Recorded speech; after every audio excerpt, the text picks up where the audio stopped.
ইরানের একের পর এক হামলায় চাপে পড়েছে যুক্তরাষ্ট্র। এবার মধ্যপ্রাচ্যে মোতায়েনকৃত মার্কিন সেনাদের মোবাইল ফোন ব্যবহারে কঠোর বিধিনিষেধ আরোপের প্রস্তুতি নিচ্ছে পেন্টাগন। উদ্দেশ্য একটাই, ঘাঁটির তথ্য যেন কোনোভাবেই ইরানের হাতে না পৌঁছায়।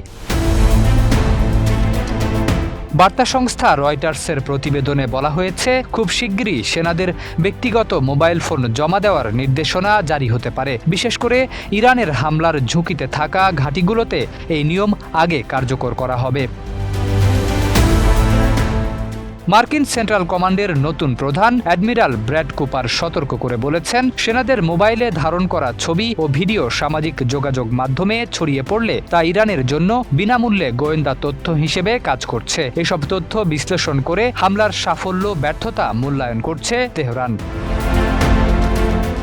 রয়টার্সের হাতে আসা এক গোপন চিঠিতে কুপার জানান, সংবাদ মাধ্যমের প্রতিবেদন, অনলাইন পোস্ট, ছবি এবং ভিডিও মিলিয়ে ইরান খুব দ্রুত বুঝে ফেলছে তাদের ক্ষেপণাস্ত্র ঠিক কোথায় আঘাত করেছে এবং কতটা ক্ষয়ক্ষতি হয়েছে। সম্প্রতি অনলাইনে ছড়িয়ে পড়া একটি ভিডিও নতুন করে উদ্বেগ তৈরি করেছে। 17 জুলাই জর্ডানের মুয়াফফাক সালতি বিমান ঘাঁটিতে ইরানের হামলার সময় এক মার্কিন সেনা মেটা স্মার্ট গ্লাস দিয়ে পুরো ঘটনা ধারণ করেন। পরে সেই ভিডিও ইনস্টাগ্রামে পোস্ট করলে সেখানে হামলার সময় সেনাদের অবস্থান, বাংকারে আশ্রয় নেওয়ার দৃশ্য এবং ঘাঁটির গুরুত্বপূর্ণ তথ্য প্রকাশ পেয়ে যায়।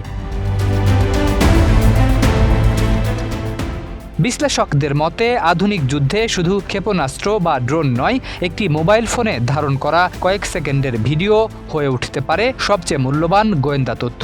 আর সেই ঝুঁকি এড়াতেই এবার সেনাদের মোবাইল ফোন নিয়ন্ত্রণে আনছে যুক্তরাষ্ট্র। শরীফ উদ্দিন, ইত্তেফাক নিউজ।